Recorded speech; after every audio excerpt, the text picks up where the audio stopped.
Hello everybody, thanks for joining the Postal Pleasure channel. Today I'd like to talk about soaking stamps. It's a pretty big topic. I'm sure I will forget to talk about some things or forget some good piece of advice, but I'll do my best to cover some of the things. The first thing I talk about when soaking stamps, I see so many people who, are posting, like, I just clipped all my stamps to soak. I have thousands to do. I'm going to soak all these stamps. And my first question is why, right? You have to have a reason, I feel, to soak a stamp off paper. I guess smaller storage, footprint could be one of them, but it's a whole lot of effort if that's your only goal. And I think you take away some of the postal history. So I actually have a video out there of to soak or not to soak. So I'm not going to get into all the details, but the rule of thumb is generally a stamp on cover is worth more than a stamp on piece being piece of paper, a cut square essentially. And then a stamp on piece is generally worth more than just a raw stamp that's been soaked off an envelope. Now, in some cases, the cover, well, usually the cover does add value, but in some cases, the cut square is not really adding any value. So, an example of, say, this Israeli stamp, it's just a simple wave cancel. It's not adding any detail. It's not a postmark with date. So this one, it's not a hard argument in my mind that we could soak this. But even then, there's effort involved, right? I mean, thousands of stamps to soak. Maybe you only want to focus on soaking the stamps you need to add, say, to an album, and you want those off paper. And then, pass the other stamps on that you're not going to utilize to the next collector on piece of paper. And then they can make the decision for themselves what works best for their collection. Other considerations before I get into this is you don't want to soak stamps that are on colored paper with other stamps. So if I'm doing red stamps, I'm going to do a very small red, or stamps on red paper, I should say. I'm going to do a very small batch, and it's just going to be stamps on red paper, and I'm going to try to get them out of there as quick as possible because that red ink runs, blue ink runs, most colored inks can run, but reds and blues and yellows are killers in my experience. Particularly the reds. So I didn't happen to have any of the stamps that I picked out. Well, I guess here's a pink one, so let's add to that pile. The other thing I will talk about is some situations where I don't want to soak it. So this is a really, really common German stamp. I have 100, 200 of these already off paper. I don't need another off paper, and it's postmark. Maybe I'll hold it back up again. While it's not adding a ton of value, off paper there, I get the month. No, I get the day of the month, I believe it is. So not hugely important. I get a little bit more of the town name, but I have no reason to take this off paper. This one here in this stack, again, I get a little bit more of the town name.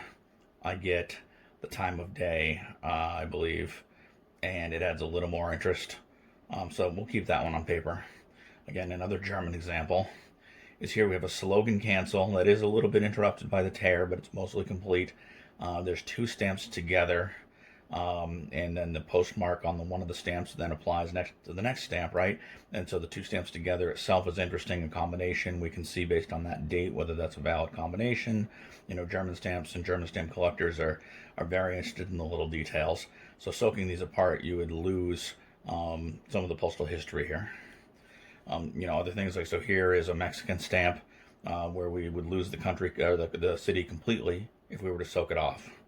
Here's a nice slogan cancel, which we would, split and ruin if we soaked it off. I'll skip a few of these. Here the postmark, unfortunately, is torn a little bit, but still complete enough where I would just, clean this up with a nice square cutting, at least on the one edge that doesn't intersect the cancel or the postmark. And save it as is. Again, and plus I have many of these off paper already. Now this one here, the cancels aren't doing a whole lot for the stamps, but my consideration is that these are some potentially high value stamps. I'd have to look them up. Maybe I'm wrong, but when I see some 5 shilling and a 2 shilling and 6 stamp, especially in combination on piece, I'm going to want to look that up in a catalog and make sure that they're not high value. And if they are high value, I might want to leave them as they are, because used in combination might bring a slight premium. I don't focus in this area, so I can't be sure, but my gut tells me it's worth looking and checking with an expert before I mess with these. So I'll set these aside so I don't wet them. Set these aside so I don't accidentally pollute my water. And I'll set this one aside just because I can't remember what I was going to say about it. Thirdly, back here we have some large sheets. So this sheet's going to fit in the water. I thought I would probably be fine to take these off paper, so we'll try that today as well. And then this sheet here I just wanted to mention because it has tape along this edge. Tape and stamps do not get along. Mortal enemies. Pretty much once you have tape on a stamp, it's ruined. In this case, fortunately, it's on the selvage, and I personally always like to keep the selvage attached to my stamps. But in this case, to keep the stamps, I'll probably have to lose the selvage because that tape's not going anywhere. So no matter how long you toke your tape, usually it does not come off. It's worth, don't even really try. I'm going to set this aside just because it's probably a little more finicky than I want to get into on this video. But, you know, that's what I would do with that sheet there. So, you know, here I have a few stamps that are stuck together. They're all used. They were already off paper, but again, they've stuck into a conglomerate. Because they're all used, find a soak. Here I have a used one with just a shred of paper left on the back. Find a soak. If it was, you know, two mint ones stuck together, I'd use a different method, usually the sweatbox method, which I have another video on. Here we have a part of a dealer sheet where the stamp is probably hinged or otherwise stuck, and the easiest way, again, since it's a used stamp, soak it off again. Here I have some uncanceled stamps that are on piece. I'm going to keep them on paper because you can't legally use them again, and so that would be fraudulent. And if I take them off paper, it's unclear to somebody whether they are just mint stamps which had lost their gum due to soaking. Maybe they were part of a conglomerate, or whether they're postally used. And being on piece like this, we can see that they were postally used and just not canceled. So there's a story behind these. I'll set them aside. So the last thing here is you'll see I'm set up with a reservoir for putting water in to soak my stamps. And when you get advice from people, some people say warm water. Almost everybody suggests cold water. So I have cold water here. I cheat. I use fairly hot water. And the risk there is if there's inks and dyes and cancels are more likely to run if you use a hot or warm water. But the stamps usually soak off quicker. So I almost always use a fairly hot water.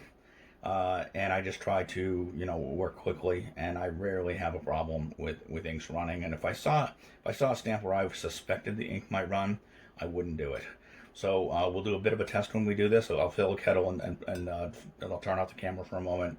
Fill a kettle, get it hot, pour it in here. We'll drop some stamps in each. There's a plate there for me to put my waste paper. And then when they come out of the bath, when they've soaked free, I lay them face down on a piece of paper. I have used watercolor tablets, but lately I've just been using brown paper bags that I get at the grocery store because they're free, they're stiff. In fact, if I want to move this around later while it's drying, I can pick it up and move it off my dinner table, set it aside. You're going to leave them here until they dry completely. And then what you'll do, and I won't show this in the video, you'll lift them off. Obviously, if any for some reason stick, you'll tear it out and soak again. But you'll dry them completely, you'll separate them, you'll put them between a couple sheets of paper, and you'll put them in a stack of books to flatten, because they will tend to curl from this process, which though a little bit of a curl now is okay. You just want to, at the right humidity level, you want to flatten those for a while, and then store them however you normally store them. So I will pause this for now and be back in a moment with some steaming hot water. Okay, welcome back. We now have some fairly hot water in our larger reservoir. So I'll start placing them. I place them face down, dunk them under. I wouldn't want to just dump in a handful at once, because then the closeness of the stamps would actually keep the water from touching all the surfaces. You want them to be wet front and back without any blockage. Some will come off quicker than others. Some will not soak off. There's a few first of all the new modern, well, not all, but many of the new modern peel and stick stamps can be a little more difficult. Some really don't work well at all. There's a couple that just can't be soaked, and in the Scott catalog, it warns you about that. I've forgotten which ones they are. It's possible we'll have one in this lot. I'm not too worried about ruining one, but there's a point where with any stamp, new or old, if it's not coming off, you probably need to give up on it. It's just not going to. So you'll learn that. You'll make a couple mistakes and tear a few stamps or thin a few stamps. Thinning, if you're not familiar with that, is where you peel the stamp off the paper and leave some of the stamp attached, some of the stamp paper attached to the envelope paper. It's to be avoided. It makes the stamp pretty much worthless. Hey, let's get some in the water. So here's a peel and stick to try, in the cold water, I should say. And here's some nice stamps from Sweden, some older ones. Those will probably come off okay in the cold water. So we'll see how those two do. If I find another small one, I'll put it in there. Coming from Denmark here. You can see underneath this paper, see it's already starting to lift off. I don't know if you can see that with my arm there. There we go. So I'm going to pull my paper out. I'm going to pull my stamp out. I'm going to lay it here to dry face down. If the stamp already has a slightly natural cup, I utilize that when I put it down so it's less surface area touching the paper. It'll breathe better. But let's keep putting some in for now. I'll put this one here that's on the dealer sheet. I'll put in this group of 3 stuck together. Those should be quick usually because there's not a lot holding them together. But again, if I had tried to pull those apart, I probably would have created a thin. You don't want to do too many stamps at a time because your water will get dirty, and dirty water will produce a brown stamp. You may not notice it when it's happening, but if you held a stamp done in dirty water next to a stamp done in clean water, you would see the difference, and it's unfortunate when that happens. Again, I've made that mistake earlier in my life. I'm sure it'll happen again because I'm not perfect. The other thing you want to avoid is chalky paper, and I actually just did a video about chalky paper earlier. I haven't released it yet, but it will be up there pretty soon, probably before this one goes up. And in fact, these stamps here are very likely to be chalky paper based on when they were made. I would have to look them up to be sure. And it's possible that these stamps exist both in chalky and ordinary paper. So you can watch that video about chalky paper to learn more about it. But essentially there's a layer of chalk between the paper and the original stamp printing. And if you soak them, you can lose the image from the stamp or smudge the image from the stamp, making it worthless. It was done as a security device to keep people from washing off cancels and reusing the stamp illegally. I've got another free stamp I see here. Set it there. So whenever I see a stamp loose, I pull it out as soon as possible. I also like to get the empty papers out as soon as possible. That way they don't keep polluting the paper, or in the stamp's case, they don't continue to be polluted by whatever dirt may be in the water. Now, I've never done it just for the sake of washing stamps, but people will also take what they feel are dirty stamps and give them several flushings in clean water in order to improve the cleanliness of the stamp if they think it's been soiled. So I'm sure it would be a very similar process. Let's see, any movement over here? Not yet. Typically it does take a lot longer in cold water.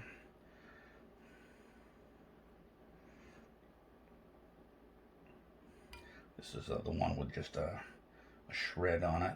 That one's still, shred's still attached, but let's see, this is one of the ones that was the kilometer of 3. That's now clean. Apologize if my arm is in the way. This isn't exactly a particularly ergonomic setup I have here. We're trying to get everything on camera and still get my body in here, so I apologize if something's out of frame or out of focus, or if I'm obstructing the view. I'm doing my best. There's another one of the conglomerates. Oops, and that one's gone backside down by accident. We'll want to move that quickly because if there was any gum left, it would be more likely to stick if it was gum side down. So I believe, no, that's the other one. some postcard paper. Stamps on thicker, heavier papers can take longer sometimes, but it also comes down to gum. Some gums just don't want to release. Some gums are very soluble and don't hold well or come clean very quickly. A couple hinges out of there. I see another stamp that's got quite a curl, so when I lay it down, I'll try to draw the curl out of it a bit.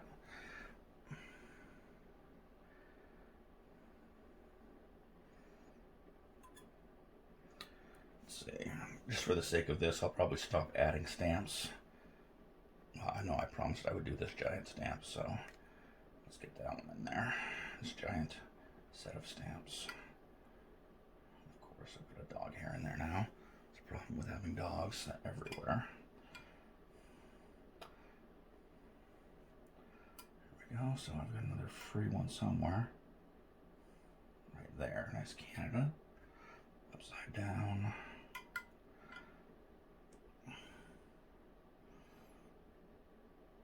This one looks like it has a hinge in the back. It's one of the ones from the conglomerate. I'm going to see if I can get that hinge to lift off. Yes, I did. Good. That's free. Good. That one came free. Nice big stamp.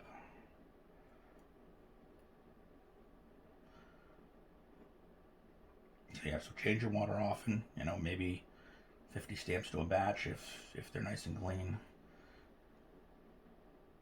Putting in hundreds, you'll just end up with a mess. And you might get sick of doing it before you finish. Some people work directly in their sink. I prefer to, you know, sit in a comfortable chair at the table and work out of this piece of cookware. I like the clear glass side, so I can see what's going on from the side if I need to. I'm not really pulling the stamps off. In fact, I will reach in there with my second hand occasionally and check to see if a stubborn stamp is coming loose and what the status is. But if I can just use a little water resistance, that's a little safer. Only the trouble stamps at the end I usually have to fuss with and make a judgment call on whether I think I can soak them longer or not.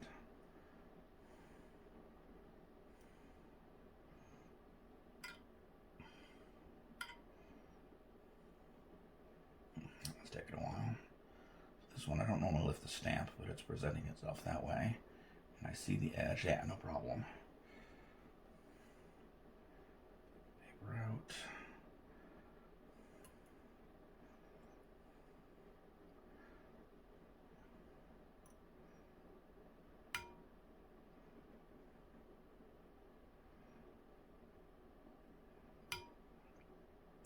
Yeah, the newer stamps are taking longer.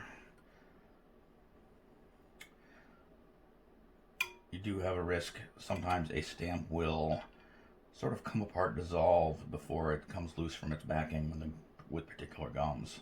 So hopefully we don't have any of those here, but I've seen that happen. Again, it's sort of knowing when to give up and decide it's not one to be soaked. Looks like an empty envelope. I'm gonna just check this one real quick. Getting a fragment of paper on there. If I can get it. I'm gonna lift this one and just try to grab that fragment.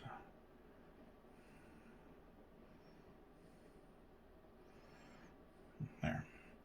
And in fact, it's still not completely off of there. I'm going to touch it and just give it a quick roll.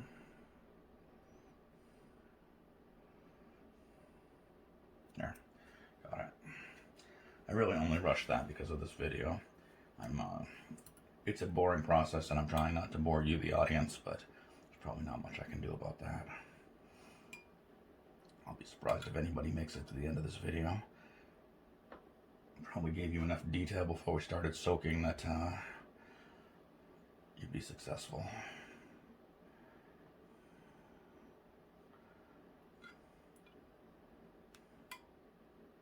So I'm going to check this modern New Zealand stamp here and see what I think about it.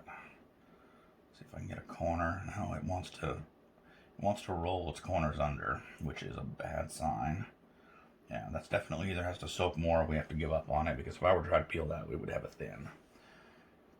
Let's try this modern US stamp, which I'm actually hoping I can save because it's quite a nice stamp. Oh yeah, this is going to come off no problem. So this one, I put a little, resistance on the corner, peeling the paper away, and it lifted no problem. And I can lay that down. Let's see if this one's similar. This is also a modern US stamp, so hopefully it'll have the, yeah, look at that, same result, no problem.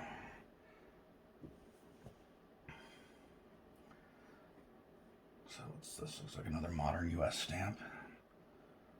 See this one though, we may have a problem. I didn't introduce this, but I can see that the layers of paper, I'm not sure if that's clear, the stamp and gum and paper is still split there, but then the front with the image is splitting apart. So that may be one we can't do anything about. I'm going to check it from the other side, but similar results. So this one, I would say, should not be soaked. So I'm going to put the whole thing face down to dry and save it as is. And maybe make a note not to try that particular stamp in the future.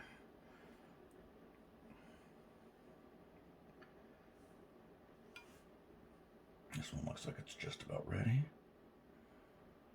So this one I can see the gum stretching as I lift it apart. I'm not sure if that's clear on the camera, but it's mostly coming, but I'm going to stop now because I don't want to create a thin. That one I think will come with more time.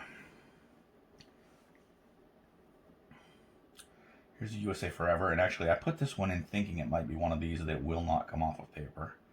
Let's see if I'm right or wrong.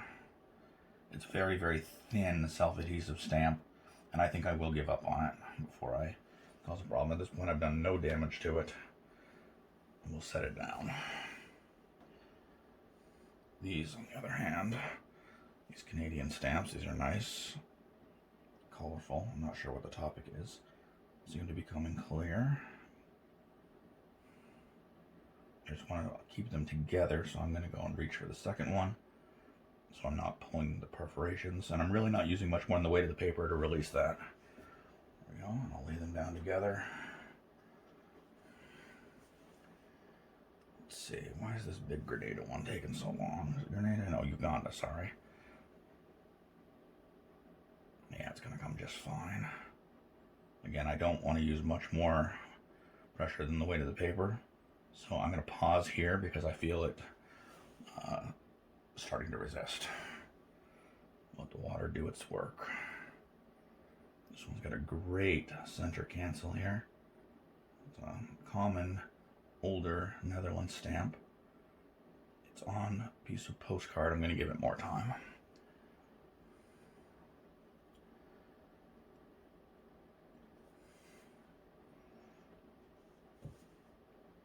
There's a loose stamp down there.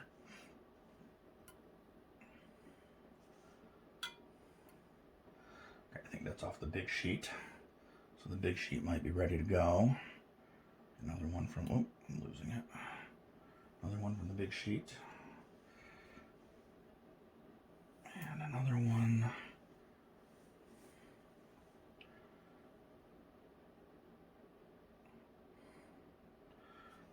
Double. And that one's completely loose, just here because of moisture. Ooh, and then we have this great sheet. Now, this will be the first time I've taken a mini sheet off, but no trouble whatsoever. That's great. Pretty excited. I actually think Postal use mini sheets are more interesting than mint mini sheets. Let's try Bob Hope here, a modern US 44-cent Bob Hope. I think this one's going to be trouble. I'll put them back in, but I think I'm going to give up on that one. I don't collect too many modern US, so I don't practice them often. Yeah, and this one is a New Zealand, so maybe New Zealand's troublesome too, but I could see the front of the stamp was going to separate from the back of the stamp, so we'll not do that one anymore. Here's a Netherlands 55-cent, and this one's going to come off no problem, leaving its gum behind. I wish the postal authorities that make stamps would get together and figure out a modern gum that is good for them as well as good for collectors, but Doesn't seem to be much consistency. And this machin came off no problem. Let's get back over here. So these, I'm suspecting these are loose now. Yes, the Swedish ones in cold water, no trouble.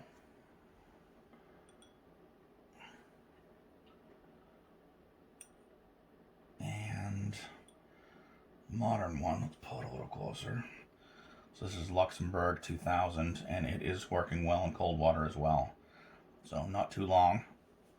Wasn't exactly the best time test, I apologize, because I did neglect them for a bit. But that Luxembourg wasn't ready for too long before I tried it, because it was still on there well enough. This one's very good.